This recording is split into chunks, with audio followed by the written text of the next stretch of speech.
Welcome to GrassRoot, Ohio, conversations with everyday people working on important issues here in Columbus and all around Ohio. I'm Carolyn Harding, and today I'm talking with Alan Schwartz and Mona Abhari. Alan Schwartz is a people's artist and musician. He is a founder of the Newark Think Tank on poverty in Licking County. And there are now associated think tanks on poverty in 3, going on 4 Central Ohio counties. He has had a 50-year career as a community organizer and educator in Seattle, Chicago, and Ohio. Mona Abhari is a youth organizer in Columbus and Newark, Ohio, and an artist. Her personal experiences as a working-class Palestinian American woman fuel her art, movement work, and relational organizing, and helps ground her in building a better world. This Saturday, October 3 at 10 a.m., these two are kicking off a series of webinars entitled, A New Deal That Works for Us. Why don't you tell us about this webinar series? Let's start with you, Alan. So it's about the Green New Deal. And the 2 important things to remember about the Green New Deal. We've been doing a bunch of education about the Green New Deal. One is that it is basically a massive, federally funded, locally administered jobs program. And so it's not just about climate, although it certainly is about climate. It's about everything, because jobs are at the center of everything. It's about becoming a better society, better, more responsive society. And that's why the think tank on poverty is so interested in it, because it addresses the issues of poverty and all the attendant issues with that as well. The other thing about it is that it's possible. We did a series last year and people went, great idea, but we can't pay for it. Well, there are some new ideas about how to pay for it that have actually just been completely substantiated by the bailout in '08 and the bailout this year, that we can spend a lot more money than we thought we could. That the federal budget is not like your personal household budget, and we have funds to make the changes that we need to make to save the planet and build a better society. So we are going to come together for 4 weeks in a row. We're going to have professionals, economists, people from the working class, people in poverty, a pretty good spectrum of folks to come together and talk about these 2 issues that I mentioned. What is the Green New Deal, and how is it possible that we can do this? And we invite folks to join us.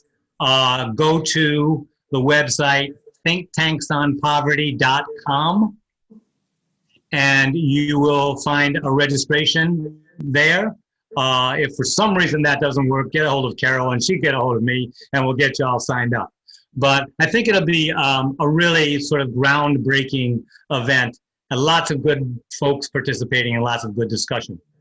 Mona? I'm going to break in. Mona, tell us how you got involved with this webinar series and what you're going to be doing. Yeah, so I actually I used to work for Sunrise Movement, which is a youth-led movement that also works around the Green New Deal and climate change. And like when lots of people hear Green New Deal, they immediately think climate. And that was the main focus of Sunrise, but it also tried to address racial issues and try to get people to see that all of our problems are connected, and we can use the Green New Deal as an engine to kind of work through these problems.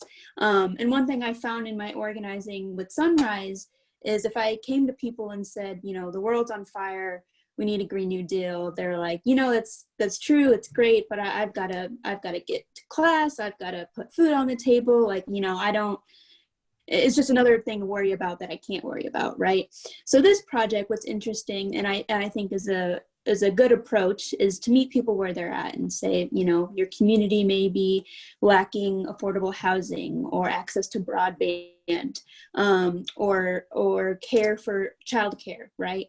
And something like a Green New Deal, more specifically a federally funded jobs program, would meet those needs and kind of not frame it in a way that we need a Green New Deal to invest in our communities, but our community communities need investment, so let's use a Green New Deal, a federally funded jobs program to supplement that. And I will say, along with the education piece to this webinar series and the open discussion, what we're aiming, the overall goal beyond just educating and having open conversation, is to kind of train people and equip them with the tools that they need and the confidence they need to continue this work too. This work isn't just going to be limited to these 4 weeks. We've got months, years ahead of work to do. So we're hoping to give people the tools they need to go out into their communities and to educate and to get people energized to organize around a Green New Deal, especially once they understand that it's not just about climate. Well, last night, I don't know if you two watched the presidential debate, but I did, and neither of them are embracing a Green New Deal. I think that Joe Biden's probably being influenced because I know Alexandria Ocasio-Cortez is working with him on his climate action plan. But what are you trying to do with this webinar series when the political climate is not necessarily, your best friends yet? Well, as a veteran organizer of 50 years and all the obstacles that we've had, I would say that people are more on edge than before, that they know that there's a problem. They can't identify it. They have a hard time identifying who their friends are and who their enemies are. They're revolted by the president and frustrated by Vice President Biden. And that can go either way. That can go to the right or the left, but it's really up to us in many ways as to which way that goes. But it really presents an opportunity for us. And the reform called the Green New Deal presents that opportunity. Carolyn, we were just talking a minute ago, we're both veterans of the environmental movement, and we know how hard it was to get the working class on board with the middle class environmental movement. Here's the way to do it. That this is really about jobs, stability, a society that makes it possible for people to flourish in a way that it hasn't for the last 40 years. So that's really, we're a third voice in many ways. And yes, I think Joe Biden is influenced by the Green New Deal. He's promoting a federal jobs program, but without the underpinnings of the Green New Deal, it simply will not do the job, and it's kind of old hat. So when I see him say the solution is Buy American, we know how flaccid a solution that is and that it hasn't worked for 50 years. So let's try something new. So we want to get in there and after he gets elected, to force him to do the right thing. We can't sit back and wait for him to do the right thing, but to force him to do the right thing. Especially now with COVID and so many people's jobs have been disrupted or even ended. Right. It seems like a perfect opportunity to use unemployed folks to build this movement of the Green New Deal, a jobs program. Mm-hmm. So you, Alan, you came from, you're the co-founder of the Think Tank on Poverty. How is that connected directly with this? I see it as an activist, I do, but why don't you explain to folks how you segued into this from, and what you do with a think tank? So we believe three things. We believe that the job of a society is to enable the full development of the human beings that live within it. And in that way, this system has failed. And the second thing is that we want systemic change from top to bottom. We don't want to pull one baby out of the river. We want to figure out why these babies are in the river in the first place. So we want systemic change. That's our second thing. And our third thing is that we believe that working and poor people who are the object of federal, state, and local policy need to be able to participate in the making and implementation of that policy. So those are the three principles of the think tanks. And when we got together and built our working class and a poor leadership, several issues emerged. Affordable housing, the problems of reentry from the penitentiary, and addiction. And the Green New Deal speaks to all of those, and none of those, adequate addiction treatment, adequate housing, and support for people in reentry none of them are going to happen with local resources. They're just not enough there, even if there was willingness. And it's not going to happen by the state. There's not enough resources there. But the capacity of the federal government to speak to those needs to scale is what we're speaking to here. Now, the organizing has to be local, right? This is just not a national call. The organizing has to be local. And so we operate on a local level to involve people in reentry, people in addiction, people in poverty, people in a housing crisis, to get involved politically, which is not easy, as you know. When your belly's not full, it is difficult to think about organizing politically. But that's what we've been doing for the last 6 years, now in 4 counties. So it really fits in well together, because we get very frustrated on a local level trying to get treatment facilities for people in addiction, trying to get housing for women who are homeless with kids, right? So we're going to fight for that on a local level to try to keep people alive, but we're also going to fight on a national level for the real solutions to those problems. That's excellent. And how about you, Mona? How did you segue from what your work with Sunrise into this work with this Green New Deal for all of us? Yeah, so my work in Sunrise was, again, driven around Green New Deal generally, but the time I worked for them, it was mainly electoral work, right? So I specifically worked in Iowa, working up towards the caucus in February, which feels like 10 years ago, given everything that's going on. So that was really empowering, and important work. But what I noticed with that was quick burnout, or just kind of like a one-time, you need to get out and caucus for this cause, but then, you can go back to your regular lives. So, and not to say that wasn't like a important effort, or in that moment, in that time for that election, it was really important. And I like to believe that the canvassing and the organizing I did planted a seed beyond just getting people electorally involved, and getting them to understand that a federally funded jobs program or a Green New Deal is what can bring us things like college for all, Medicare for all, jobs, things of that nature. And so when I moved to Ohio, I started learning a little bit more about the landscape, and more about how it's not just youth that needs to be on the table, or at the table, when it comes to talking about these solutions.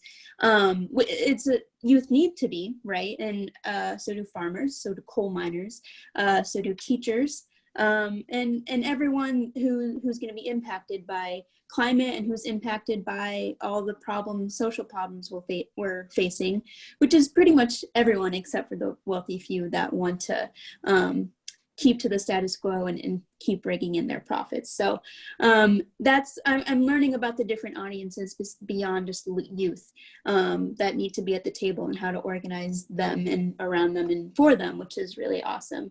And I think, just to summarize and back everything that Alan said into a one-liner, we can't get to where we need to be in our communities without federal action, but the working people are the ones who need to make the rules. This is Carolyn Harding with GrassRoot Ohio, and I am talking today with Alan Schwartz and Mona Abhari, excuse me. Yeah. And we're talking about a webinar series that is entitled A New Deal That Works for Us. So you didn't put the word Green New Deal, it's just a new deal that works for us, correct? Actually, and the title is A Green New Deal That Works for Us. Okay, maybe I just typed it in wrong. So excuse me, a Green New Deal that works for us. Good. Can you give us some specific, what each 4 episodes going to cover? Mona, do you want to take that one on? Sure. Please fill in any gaps. So there's 4 sessions. The first one is going to kind of be a teaser and an overview of what we want to cover over the 4 series. And it's also going to involve education around debunking the myth of how we're going to pay for it. And we're going to hear from a professor at Denison University who gives this and has already given it multiple times and does a really good job of explaining that the money is there. We've just been told that we can't fund the social programs that we need. So it'll be a huge educational piece and kind of start picking at people's brains about what our community needs and what we could have used. For example, the $600 a week stimulus that Americans got, what could have that money been used with a little bit of planning? Could it have been put towards childcare or housing or what have you? So just a little intro to see that we do have the money and what could it be used for to invest in our communities. And then the next 2 sessions are going to be kind of taking a deeper dive into the community issues and local applications like broadband, childcare, affordable housing, and what's the 4th one, Alan? Healthcare. Thank you. Just a deeper dive into what the money spent there would look like, what does it look like in our communities, and how we can apply Green New Deal legislation to our local communities in relation to those problems. And then the 4th webinar kind of wraps it all up, reviews what we've learned, and gives participants the tools and confidence needed to kind of go out and continue that educating and organizing. And throughout the series, we are grounding ourselves with real stories from people in the community, what they do to help and what they need, and how a federally funded jobs program would help them in their line of work in their communities. Am I missing anything, Alan? No. We can talk about this for hours. What's sort of interesting for if people want to participate is we are really going to go at some new paradigms to help people think in a new way. So to break that paradigm that the federal budget is like your household budget, all of our heads have been there throughout our whole lives, right? And so it's sort of like germ theory in medicine. We got to learn to think in a new way. And the other is computing the cost of programs. That it's actually, if you figure the long view, the Green New Deal is a cheaper solution than the way that we're dealing with incarceration, unemployment, poor healthcare than the way we're dealing with now. So it's another way to think about cost. So we're going to go at changing those 2 paradigms, which is going to be really interesting if people want to participate. Tell us again what time these webinars are and how people can sign up for them, and if there's a cost for them. No cost. So they start this coming Saturday, and you're going to be with us too, right, Carolyn? Yep, I signed up. Yep, coming Saturday from 10 to 12 Eastern time, and it's going to be for 4 Saturdays. And if people go to Think Tanks on Poverty, all one word, thinktanksonpoverty.com, they'll find the registration sheet right there and the link. I'll make sure that your website's up on GrassRoot Ohio Facebook page. Thank you. Well. Okay. Yeah. All right. So one thing I noticed, I come from the arts. My background is theater and production, and I see that both of you have artists prominently in your bios. So tell me, how does your art show up in your activism? And if it does, how does it? Let's start with you. Yeah, go ahead, Alan. Oh, okay. So we met, Carolyn, like 10 years ago when we were fighting fracking, and I created that anti-fracking song, which we did on the Capitol steps several times to great effect. So as a musician, I try to produce people's music, what we used to call people's music, music which both informs and inspires as part of the political movement. I'm also a visual artist, and I do try to do the same thing with that. I just completed a painting of the Emperor's New Clothes, which is a central folk story for our time as we learn to tell the truth to power that you are actually naked. And we're brave enough to say it, And instead of the little child in the story that tells the emperor that, I put in Alexandria Ocasio-Cortez as the person who says that. So I try to do paintings that are both viable as works of art, but also viable as political communication. Can we see that painting somewhere? You'll have to invite me back and I'll cue that up and others and we can talk about it. All right, well, maybe you can take a pic of it and we can put it on our Facebook page. Sure, that'd be great. All right. How about you, Mona? Yeah, so art absolutely shows up in my organizing in every facet of my life, I'd like to think. Art for me has always been about expressing myself when I can't find the words to express what I'm feeling or what I'm seeing around me. And not only is that therapeutic to me, but it allows me to get a better understanding of myself and the world around me. And that's not limited to my own art either, that all art around me. My entry point into politics, beyond just my lived experiences, was actually through an independent publication that promotes political and nonfiction comics. And I saw that, and that's actually what got me into Sunrise, funny enough. They made a little comic strip about Sunrise and the work they do. So visual storytelling and visual expression hasn't only helped me understand the world better and more about myself, I've seen it help others as well. I've seen it in my work and just my day-to-day life. Some folks, you can throw as many articles and literature and op-eds at them about why they need to fight for the issues we're fighting for, right? Or why are people suffering? And they just won't be called to action, or they won't feel engaged enough. And it's not that they don't want to, it's just that's not a point of entry for them. And I've seen that visual storytelling and that visual means actually get those people in and help them understand things a bit better than how literature would. Not to say that one is more important than the other, it's just a different form of communication that I know helps me and helps a bunch of others. So that's how I use it in my activism, beyond just getting people in, but it's therapeutic, and we need to also heal in this work as opposed to just working. So yeah, there's so many issues that we're facing every day that the arts oftentimes are a great relief and release as well for all of us. I just shared widely David Attenborough's 60-minute interview about how pressing the climate crisis is. And he was a climate, at first was in denial of the climate crisis. And he's a very old man, and he's seen the world and all of nature. And he's using his documentary film art to get the word out. So I think there's so many ways to reach people, no matter what, if people are in poverty or if people are doing well off. The arts kind of can bring everybody together. It's very universal. My son's a musician. Nothing can make you cry or feel something stronger than when the music hits, right?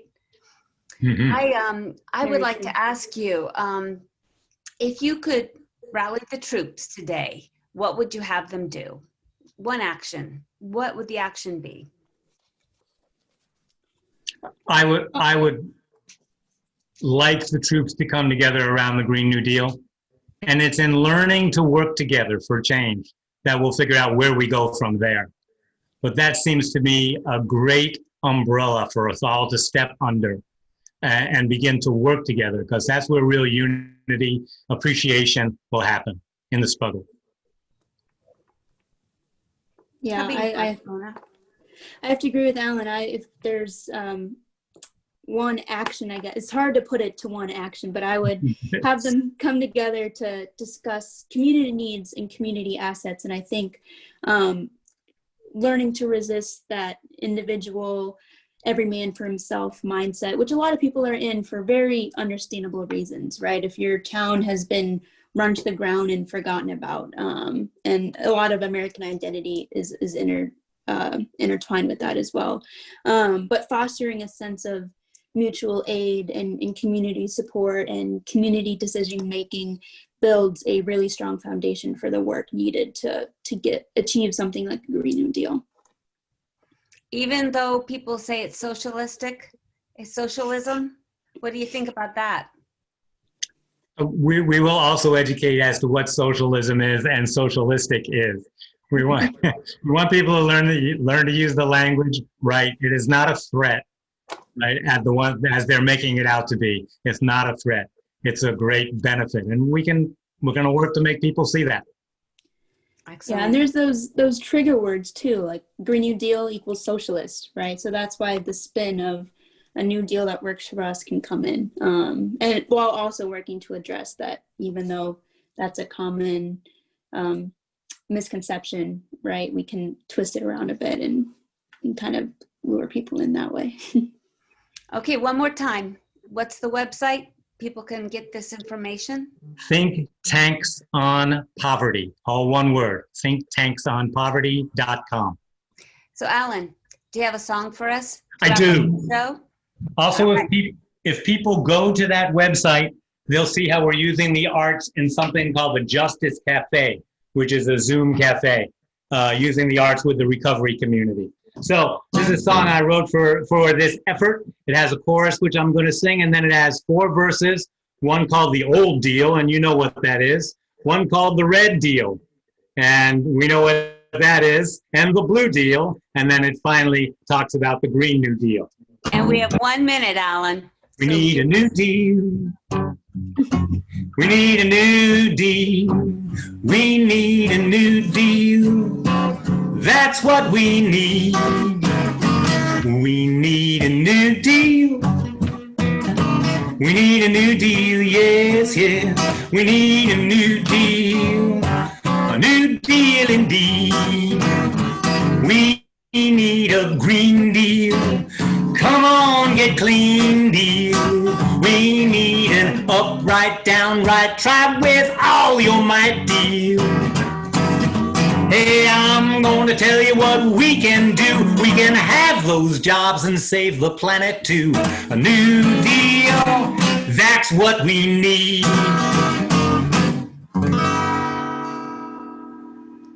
Excellent. All right, thank you. Thank you so much, Alan. Thank you so much, Anytime. Mona. Of And I look course. forward to getting to know you at the webinar tomorrow, on Good. Saturday. All right, Ready to have you. Bye-bye now. bye-bye. Take care.